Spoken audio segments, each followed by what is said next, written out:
Stand By Me Doraemon, sebuah judul film yang menampilkan tokoh yang saya sukai. Doraemon, dia pribadi yang setia, sederhana, dan punya segalanya. Dan paling penting adalah dia selalu berada di samping Nobita dalam segala situasi. Hari ini saya mengajak kita untuk bicara mengenai tema seorang sahabat yang sejati. Pepatah mengatakan, a friend indeed is a friend in need. Dan sesungguhnya mengapa kita membutuhkan seorang sahabat seperti ini dan siapa mereka? Sahabat adalah kebanyakan bukan anggota keluarga kita dan tidak punya hubungan darah dengan kita, tapi mereka seperti saudara bagi kita, seperti belahan jiwa kita. Nah, seorang sahabat yang sejati itu adalah mereka yang menolong kita pada situasi di mana kita mengalami kesulitan, tapi sesungguhnya dalam segala situasi hidup kita. Mengapa kita butuh sahabat? Pertama adalah sahabat membantu kita untuk tidak merasa kesepian. Pada masa sekarang ini banyak orang mengalami kesepian. Mereka punya segalanya, mereka punya banyak teman, punya banyak hiburan, tapi tetap ada ruang kosong. Dan itu yang menyebabkan banyak orang mengalami kesepian dan mengalami anxiety, mengalami juga depresi. Jadi untuk menghindari itu Anda butuh sahabat. Tapi sahabat seperti apa? Nanti kita lihat. Yang kedua adalah sahabat yang improves and builds your self-confidence. Dia mengenal potensimu, mengenal dimensi positif dirimu, dan bisa memberikan motivasi kepadamu untuk terus maju dan berkembang. Tetapi, seorang sahabat juga will pull you back to the earth. Artinya apa?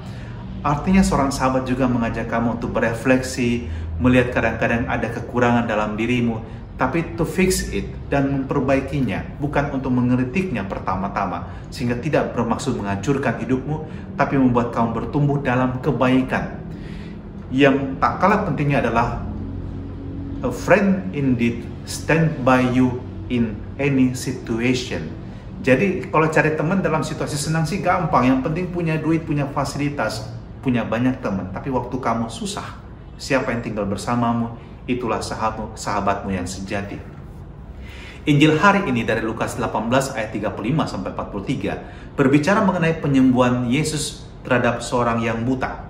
Tetapi dalam kisah ini bagi saya ada tokoh yang menarik, dan tokoh itu adalah orang yang tidak disebutkan namanya.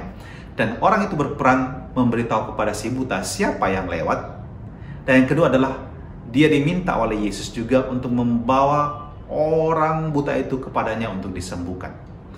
Bagi saya, teks ini berbicara mengenai seseorang yang punya peran dalam hidup kita. Dan boleh kita katakan ini salah satu contohnya, sahabat yang sejati.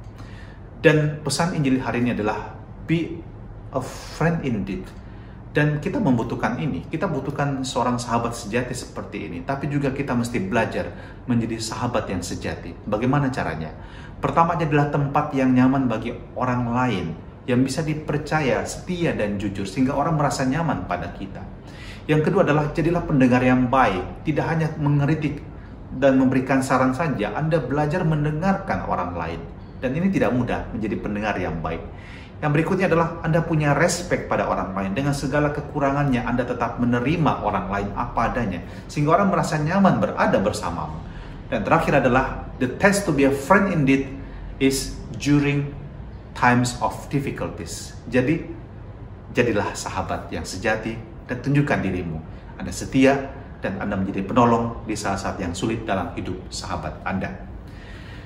Tuhan, kami bersyukur karena Engkau senantiasa mengirimkan pada kami pribadi-pribadi yang menjadi sahabat dalam kehidupan kami. Dan Engkau sendiri adalah sahabat yang terbaik bagi kami.